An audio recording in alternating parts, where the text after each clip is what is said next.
Muy buenos días, un placer poder estar en este evento. Agradezco muchísimo a los organizadores y a quienes han estado acompañando nuestro proceso para poder entregar esta ponencia. Mi nombre es Jorge Andrés Rico Zapata, soy docente investigador de la Universidad Católica Luis Amigó, del programa de publicidad en la Facultad de Comunicación, Publicidad y Diseño. El tema que traigo hoy es un tema que espero alcance a transferirles la importancia que considero tiene para nuestro contexto, no solamente regional, sino también en el orden mundial, y tiene que ver con la tecnología de la información y la propaganda en el marco de los conflictos armados. Bueno, voy a dividir y voy a conversar en estos 15 minutos en tres momentos. Voy a tener tres momentos para tratar de llevarles el tema. El primero tiene que ver con los conceptos y algunos elementos vinculados a los conflictos armados. Esto quiere decir cómo la propaganda, la información y la tecnología se vinculan. El segundo es algunos casos de una manera muy rápida y tercero unas conclusiones. Es importante tener en cuenta que la propaganda no es una acción per se negativa, no por su existencia es negativa. La propaganda es una herramienta que tienen los estados, que tienen las instituciones, que tienen distintos actores para llevar a cabo pues sus objetivos, que hoy cada vez son más importantes, sobre todo en cuanto a generar una, una acción directa en la ciudadanía. La propaganda como concepto es una forma, es un intento que busca influir en la opinión y la conducta de la sociedad. Distintas causas ha habido a través de ello, ejemplos como el modelo de la propaganda nazi o el régimen soviético, solo para hablar desde una revisión muy contemporánea, porque esa es, digamos, la idea más clara que nos va a quedar sobre la propaganda. Pero históricamente ha sido utilizada según los objetivos. Por ejemplo, los asirios hace 3.500 millones de años antes de Cristo la utilizaban en lo que se conocía como la guerra psicológica, y a través de toda esta, digamos, de este funcionamiento, lo que hacían era crear rumores o crear toda una masificación del miedo para que las poblaciones donde iban a hacer sus operaciones militares pues tuvieran muchísimo miedo y muchísimo temor antes de que pudieran llegar allí los asirios. Entonces todo esto generaba una acción que, digamos, a su vez se vinculaba con sociedades mucho más temerosas de que los asirios llegaran, y pues por supuesto la voluntad iba a estar minada, y entonces el condicionante estaba dispuesto para que la guerra fuera ganada de una manera mucho más rápida y más efectiva. La información y la propaganda no son lo mismo. La información puede ser una vía, es como una herramienta, un ingrediente que tiene la propaganda para llevar a cabo sus acciones, sea la información o la desinformación. Lo que debe ser claro es que la propaganda tiene distintos objetivos y hay distintos tipos de propagandas. En este caso, lo que, digamos, podemos decir de manera muy concreta es que la propaganda efectivamente está buscando condicionar a una sociedad homogeneizándola. Lo que pasa es que si la propaganda, por ejemplo, es institucional, ya esto, digamos, las estructuras y el comportamiento desde el marketing y la comunicación, lo que habla es de segmentación. Pero históricamente lo que hacía, lo que buscaba era también, digamos, una homogenización para que funcionara mucho mejor. Edward Bernier, siendo sobrino de Sigmund Freud, pues a través de la lectura de los textos de su tío, de la manipulación o la sociedad de las masas, por ejemplo, pues entendió muy bien cómo funcionaba, y por ende, pues entonces tuvo muchísimo que hacer durante periodos del siglo XX.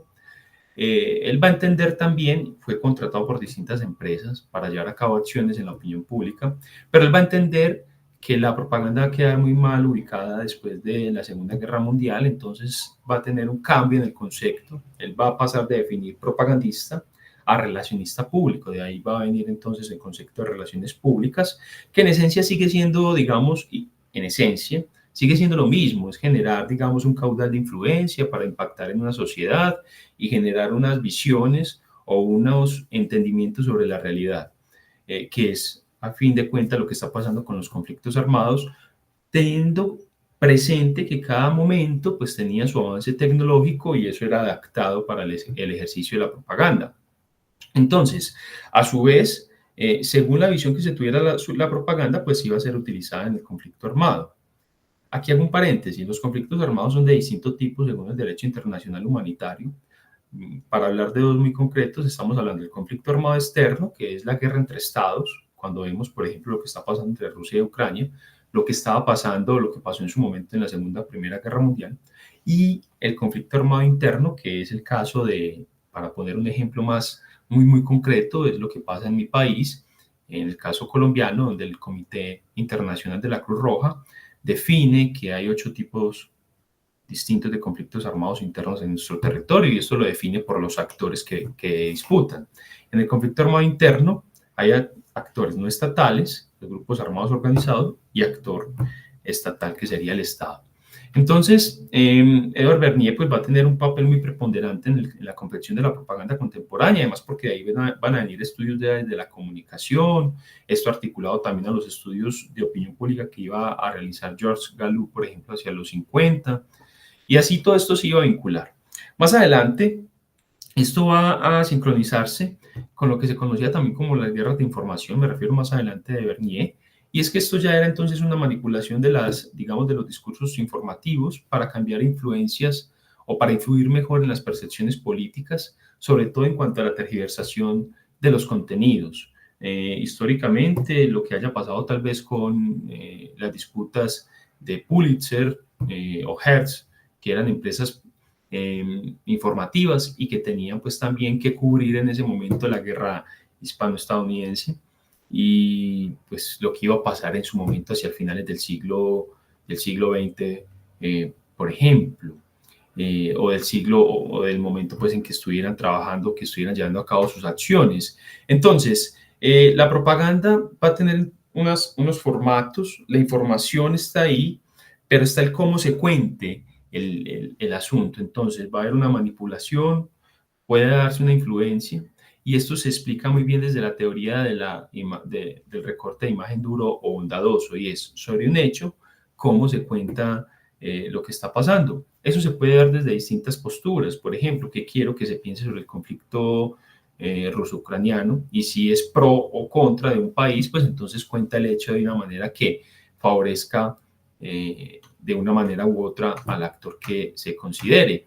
Y eso pasa muchísimo. Tanto es así que hoy cada vez las formas son mucho más rápidas porque la tecnología lo permite. Entonces, Manuel Castells habla de la autocomunicación de masas, y en la autocomunicación de masas un solo actor puede masificar un mensaje de manera muy rápida, entendiendo que esto permea una sociedad. Y pues la falta de criterio, que también puede ser una crítica muy propositiva a la sociedad en algunos momentos, lleva a que se comprenda que esa es la realidad, y no es así. Esto está adherido a lo que se conoció, ya les había mencionado, como la guerra psicológica, o también, como en su momento lo mencionaba Yuri Bezmenov, ex miembro de la KGB, que era la subversión ideológica, y era llevar a cabo unas acciones en una nación, entendiendo la nación como un elemento cultural, identitario, de idiosincrasia, y buscando a través de esa acción desmoralizar, desestabilizar, crear una crisis y también una propuesta de cambio, que eso también lo pueden llevar a cabo algunos gobiernos y lo hemos visto en distintos puntos del mundo. Así que la propaganda, como les decía, no es negativa y puede tener distintos objetivos. Sea una propaganda institucional que puede buscar integrar, buscar la legitimidad, una propaganda de agitación, la propaganda negra, electoral, o también la guerra psicológica. Según esos objetivos propagandísticos y cómo se utiliza la información, pues entonces se van a dar el cumplimiento de distintos objetivos. Lo importante es entender que todo este caudal, digamos, informativo, permite que sea tomado para influir de una manera u otra a una sociedad en lo que se conoce como el poder blando, lo que son hoy formas de mover a las ciudadanías. Y eso es qué tan atractivo es, por ejemplo, un mensaje donde la discusión no está ni siquiera en quién lo emite, en qué dice, sino en creerlo de manera ciega si quien lo dice es alguien a quien se considera, digamos, seguidor o fervor seguidor o fanático, ¿cierto? Lo que importa es simplemente creer lo que está diciendo, porque sí, porque lo dice un actor a quien se le tiene mucho amor o se le tiene mucho odio también. Entonces, dentro de todo el mundo, digamos, el escenario ha estado en una constante discusión y sincronía sobre cómo se dan los avances tecnológicos y cómo hay mayor capacidad de masificar los mensajes. La propaganda lo utiliza según el actor, pero esto se concreta en lo que son las acciones híbridas de los conflictos armados. Quiere decir que una acción híbrida lo que busca es no solamente que se utilice la acción militar, la acción económica, la acción política, las acciones sociales, sino que también haya una carga propagandística, una acción que esté dirigida a la mente ciudadana. Porque no es solamente, y esto sí es algo mucho más clásico, no es ganar la batalla, la guerra mejor militar, sino ganar tal vez la batalla en la mente de la ciudadanía. Es, si tengo una opinión pública a favor o en contra, posiblemente estoy generando unos estímulos importantes para que apoyen mi causa militar. Esto no es algo nuevo, esto ya lo hacían también anteriormente, la Comisión Creel, por ejemplo, en Estados Unidos, para buscar que la opinión pública se sumara a favor de la guerra y de que Estados Unidos entrara a la guerra, lo que hicieron lo que se llevó a cabo a través de lo que era el cine, por ejemplo, soviético, para vender la idea de un proletariado que tenía que unirse a la causa y la lucha contra la burguesía. O sea, todo ese tipo de argucias se han venido solidificando según los desarrollos tecnológicos. El cine en su momento funcionó muchísimo y hoy sigue funcionando. Hoy también los videojuegos, además de las armas y las estructuras y los artefactos tecnológicos. Todo esto entonces se sincroniza en un ecosistema que yo lo defino como los factores de interrelación de las amenazas híbridas bajo 4 sustentos necesarios. Estamos hablando del espacio, estamos hablando de los medios y formas, estamos hablando de la difuminación de las reglas y lo que ven en rojo es el impacto esencial. Es todo esto que les acabo de contar, cómo los conflictos armados utilizan la tecnología, utilizan las argucias propagandísticas, la información o la desinformación para generar credibilidad y confianza, para generar una acción informativa o desinformativa, para impactar lo que se conoce como el espacio cognitivo, las guerras en el espacio cognitivo. Esto es guerras de quinta generación. Así más o menos es como se le conoce en el argot militar y es la preponderancia que tiene la comunicación. De ahí es mi inquietud a que los comunicadores, a que la comunicación debe estudiar mucho más los conflictos armados porque tienen una preponderancia importante hoy. Algunos casos, para ir cerrando, el terrorismo lo que busca es generar miedo a tal punto que las ciudadanías cambien sus acciones diarias a lo que estaban habitados y digamos lo que hacían diariamente ya se deje hacer porque hay muchísimo miedo. Entonces no necesariamente el ejercicio del terror está en la acción inmediata de asesinar, sino también de generar un estímulo negativo para que esas personas, para que las ciudadanías pues tengan muchísimo temor. Ese es otro caso que lo hemos vivido en mi contexto, en el colombiano, donde pues las acciones del ELN han sido dirigidas constantemente a que pues sean los niños quienes estén siendo mostrados y utilizados en argucias propagandísticas. Es algo muy lamentable. La transferencia de culpa, para tratar de resumirlo, es que lo que se buscan es que el actor a quien ataco responda, pero que esa respuesta pues tenga unas causas humanas, o sea, asesine personas, para que al otro día haya un titular más o menos como el actor A, el país tal, asesina niños y niñas en tal zona. Eso es lo que realmente importa. Eso no justifica, por favor entiéndanme, no justifica la acción militar de un Estado que responda de manera desproporcionada o sin ningún tipo de distinción o sin ningún cumplimiento de respeto hacia el derecho internacional humanitario. Lo que quiero decir es que desde la base, desde la estructura, la acción ya está dirigida a eso y es que se buscaba que respondiera porque lo que importa es el titular. Este es otro ejemplo donde viene la desinformación en lo que vivimos en Colombia hace pocos años con las manifestaciones que llevaron al levantamiento masivo, pero también una instrumentalización de la información a causas políticas y también criminales. El caso del ELN lo sigo mostrando, este es un tema muy histórico, el M-19, que fue un grupo guerrillero colombiano que pues utilizaba muchísimo la propaganda, ubicando campañas de expectativa en primeras planas de medios importantes. El caso de Rusia, que pues por supuesto es uno de los más, digamos que en este momento es de los más visibles, pero también hay otros más. Está el de Israel y Palestina, el de los grupos terroristas de Hezbollah, está también el Líbano, lo que está pasando en Sudán con la guerra civil, lo que pasa en muchos otros lugares que pues tal vez no son tan mediatizados. Esta es la arquitectura informativa y desinformativa de Rusia, solo para mencionar dos de los canales importantes, los medios importantes, RT y Sputnik. y así pues ellos han llevado todas sus argucias propagandísticas. Y para cerrar, como conclusiones, pues las dejo en pantalla.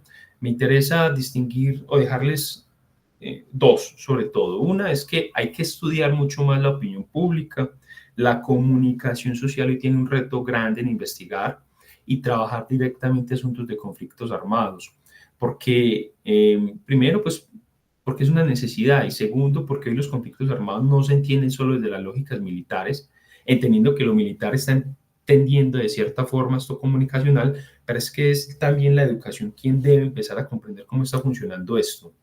No es que se busque una sociedad que esté sumida en los conflictos armados, lo digo como colombiano y como persona pues que diariamente y que está enseñando el conflicto armado interno colombiano en distintas partes, que llevamos muchísimos años en esto.